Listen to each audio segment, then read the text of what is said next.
Hello. How we doing? Yes, hello. Hey, it's exciting. I'm so glad that you appeared back. We are still in our series of talking about starting a vending machine business. Man, I'm hoping you all enjoying this series that I'm talking about. I'm trying to little by little put so much stuff crammed in, and some things probably just need a good video and to break all these little different things down. But man, it's going to take me forever to get all this stuff in. I'm trying to give you much information that I can, and so it can help you out is getting your vending machine business started. I'm trying to help you get it started. And one thing that you have to do is you need to get started. And one tip that I do want to give you about that is you just have to get started. You have to either figure out how you're going to get that vending machine, and you've probably been thinking about how you're going to get it. Take time out, how you're going to save it. But one thing you need to know that doing and having vending, guess what you're doing? You're doing some compound interest. What you're doing is getting the machine, letting it pay for itself. Then you put stuff in the machine, and you are taking it and selling it for a margin price of selling it to make more money. So you're making more money off your investment that you are putting in. So it's an investment that you are doing. So I hope you all are getting excited about this, man. I'm getting excited that I can finally be able to talk to someone about vending. And man, all this information, I got so much information, and I'm hoping that you're getting something out of this. Man, I hope, because it's really, really good.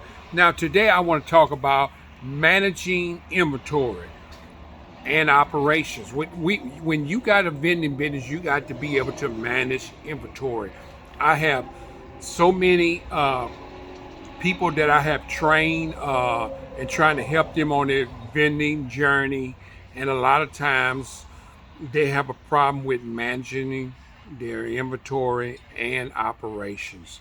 You have to, take that as very important in your life. So there's some strategies to doing inventory management. Okay, so inventory management is just like you stocking your refrigerator. Well, don't you like to eat? When you go to your refrigerator, you just keep opening it up. Some of you probably open it up and open it up again. And just think about people are going to be walking to your vending machine, excuse me, to your vending machine. They're going to be doing it like a refrigerator. They're going to keep coming to see what is new there, what is there different. And so you have to continue changing up that. A lot of us vendors, people, they have a hard time is changing the format. They want to stack the same things, and then they come back to me and say, hey, guess what? My stuff ain't selling. It ain't selling. I told them, look, this is how you do it. What you need to do. You need to use it like when you walk to your refrigerator. Just tell them when you walk to your refrigerator, what do you see when you walk in your refrigerator? How many times do you go back to your refrigerator? You go several times because you're looking and hoping there's something change in there. So come on, man. Get in your vending machine, change some products around, move some things around, and so people can be able to buy something, because just one thing may strike their attention, and you are the one to change attention. Why do you think Walmart has followed that strategy? Walmart has changed that strategy numerous of times because people are coming back for the same dull look, same thing in the same place. It gets very thin. Even though people complain about it, still, it makes them shop more. It makes them look around. Then all of a sudden, there's something that was in that place that nobody bought in another place. They moved in this place where something was selling, and lo and behold, someone picks it up and buys a product. So, look, I guess you say, where did I come up with that scenario? Hey, look, being in the business of trying to sell snacks, there has to be a strategy to this thing. You got to be able to help the consumer out, because they're not going to help themselves out. Normally, most of them are used to going to the same routine, buying the same thing. You just got to change the format up, switch it around. So, one thing we have to do is you got to know what to sell in your vending machine. I got some notes and I'm going over my notes because I want to be able to cram all this in. And I apologize, but I want to be able to get this stuff in much as I can get in to this video, and so you can be able to understand. If there's something that I missed out, put it down in the comments. Let me know and say, hey, could you talk a little bit more, Devin? I promise you, guess what I'm gonna do? I'm gonna make a whole video and I'm gonna detail that video out for you and give you the information, because I have some information. Now, if I don't have the information, I'll kindly say, hey, I'm gonna need to study up on that to find out, because I haven't experienced that. So, okay. And so tracking sales data. One thing that we have to do is keep an eye on what's selling and what doesn't sell. So that's why I was telling you, and this helps you decide what to restock. So you have to understand that too.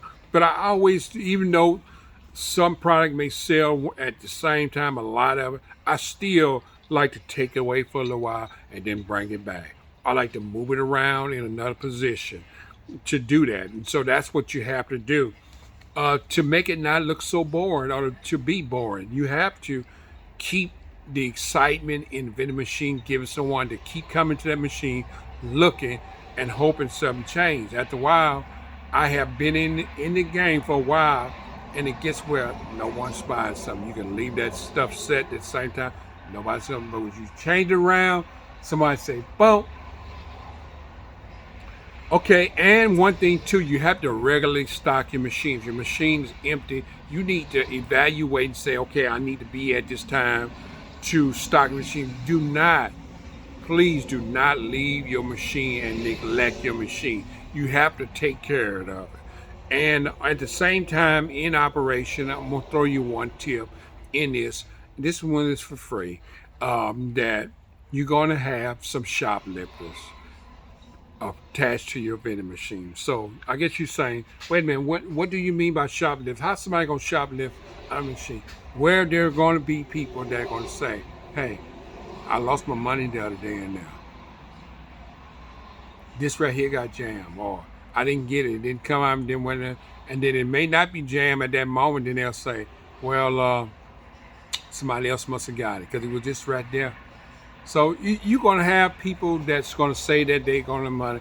The best thing to do is, I suggest that you just go ahead and just give it to them. Say, hey, look, here you go. But monitor them at the same time. the monitor them at the same time, and continue to let them know and say, hey, I got this machine set up where it's not going to lose any money. You're not going to get your money stolen. You have to continue pressing that in to people, because people get the idea. Once your machine is not functioning right, guess what? Man, you're going to get so many people saying that they lost money, till you're going to probably have to move that machine, because once one start, they're going to trail around, because people want free stuff. So, supplier coordination, work with your suppliers to make sure you get the goods on time. So a lot of times you have to make sure what place I'm going to get these machines. I suggest, if you're just starting out, I think I told you that once before, that I would go to like a Dollar Tree. If you got one machine, just go to a Dollar Tree and pick, and where they might have 6 of this, 6 of that. Price up your machine, keep the price low until you kind of get familiar with your machine. When you try to get where you understanding the customers and all that stuff, you're gonna lose a little money. So what? It's gonna be okay, but you need to learn your machine and learn how everything works, and learn your customers in there. And then you can gradually, as people start buying, you can go up your price. Because see, you've got to play the long game with some of these customers. Some of it you don't have to do that, but some of them you do have to. Maintenance and service. Keeping your machine in good shape is the key to it. You have to keep it clean. The image, if you're selling soda machines and it breaks down on a hot summer day, that's not cool. Regular maintenance helps avoid that. So one thing you want to do is do a routine check on your machine. Make sure it's wiped down, clean things out. You don't want it looking filthy and dirty. Because just think about it, if your refrigerator was like that, you wouldn't want to go in there. If you went to somebody else's house and you seen the refrigerator was dirty, you would be like, nah, I'm good. People are not going to want to buy from you doing that. So you have to do a clean, regularly routine wiping down everything, sanitize everything. I would just put a sign, a little small sign that said that this machine is always sanitized, to keep people an idea that their snacks are going to be fresh. You want to take out your expiration date and things that are spoiled. You want to just take them out of there because you don't want to get the bad name on there. I know you might want to say, I just got one more and I could sell it. No, just take it out of there. Once you see it, take it out of there and take the loss for it and move it. And sometimes when some things are close to date, sometimes you can go ahead and put it in another machine that you're working with and put it in that machine where it's selling, where people just buying everything. Some place where you going, people not going to buy everything. So you got to take them your snacks and move them around, switch them out, rotate them in other machines where they are selling. And also, another thing about maintenance and service is repair promptly. Do not let your machine sit there and not when it needs to be repaired. Go get the machine and get it fixed. Get it fixed, and you may start out and you may not have the money, but I would allow, that's why I said that make sure you got a good, proper working machine. Gives you a chance to not to have to do any maintenance on it. And so you can be able to start raking in some money to do that, because once the machine is broken, repair, or start taking people's money, you need to get that fixed, or either pull that slide out of there that has stuff where people can buy it and they're losing money. And so they won't, because sometimes you have motors that won't twist out or work properly. Just pull that snack out and just keep it going until you can get that motor installed in there and fixed in there. So that is some of the things that you need to do, is fix them problems, fix them as soon as possible. Make sure your machine is running smoothly. You want to make sure all that is the case, that's happening. Technology and integration. So a lot of times we have to think about upgrading with technology. There's different things that you can use, especially in certain places. You want to be able to make people convenient, because every time these days people are not carrying change on and dollars on them. So a lot of times people take credit cards and stuff like that. So that would be a cashless machine you want to work on trying to install it, especially if you got a high running one that's real fast and that you really can make some money. I guarantee you put a cashless payment on that, it's going to really up fast scale your money. And also a lot of times people have different things where they have a remote monitoring system on there, and I'm gonna put all this in the description down, exactly what I'm talking about. I got it all lined up for you, so if you're not catching stuff, but if you can fast forward and get some of this stuff, understand what I'm trying to tell you, or you can just put it down in the description and say, hey, look, talk about this more. Okay, so but if you have time, take time to subscribe so you can hear more of these videos. I'm gonna continue talking about starting a vending machine business, so take time to subscribe at this moment, and so you won't miss the next video that I'm gonna do probably tomorrow. It's gonna be tomorrow. It's gonna be done tomorrow. So digital displays. Sometimes you can have on your machine starting out. And this may be for people down the line that are doing, because I wouldn't worry about all that if you just start now. But if you got a high traffic, you want to make some more money on your vending machine, you can have a display that is a digital display that's on your machine, and it's going to advertise the different snacks that you have in your machine.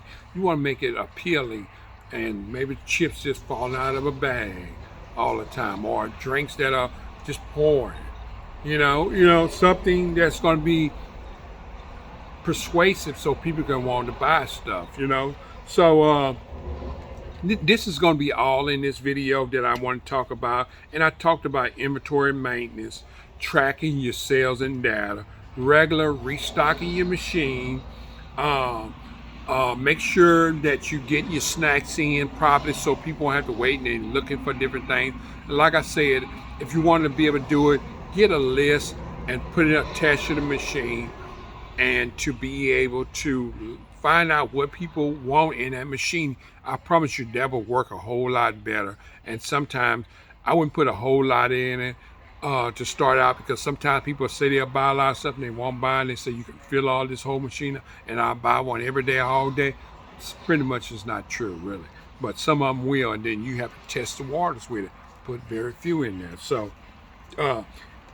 it's almost about it's all about making sure your vending machines are stocked and running well. So keep things smooth and your business will thrive. So, you got to keep things smooth. That's some notes that I was reading down on the bottom there. You want to make sure that your machine is thriving, make sure the maintenance, managing the inventory and the operations, make sure all these things are perfectly right. Make sure that you're upgrading stuff. You really got to get into your vending machine and say, how can I be able to make money in this machine? You have to do these things. Talk with your customers, see what they're liking. Seeing what's going on, why they're not buying these snacks. If you really want to be able to make money in your business. So find see if there's a high traffic or why is it not selling. Because I have had some low traffic and people really would buy in the machine, because there's certain type of people just want a snack every day and they don't have time to leave to drive to the store. So this is going to be all for the inclusion of this talk today. Thank you all for just joining me. Thank you for bearing with me, understanding about vending. So I want you to be able to thrive in your business. And like I said, I'm going to detail this out. This whole thing is about starting a vending machine business. I'm trying to get you to that level to get started. Of all the techniques that I have took that I didn't know about, I had to fail, some fears that I had, different things that I had of talking to people. Man, I'm telling you, I was a really step out of the game, walking into a place and saying, hey, how can I get my machine in this place? So that's going to be another video, and I'm not going to rabble off on that at the moment. Stay tuned, subscribe to this channel, and you just might hear that video about how can I get some momentum and get my vending business started. So thank you. You all have a wonderful day. Hey, keep pushing, keep it going, and let's go. Bye-bye.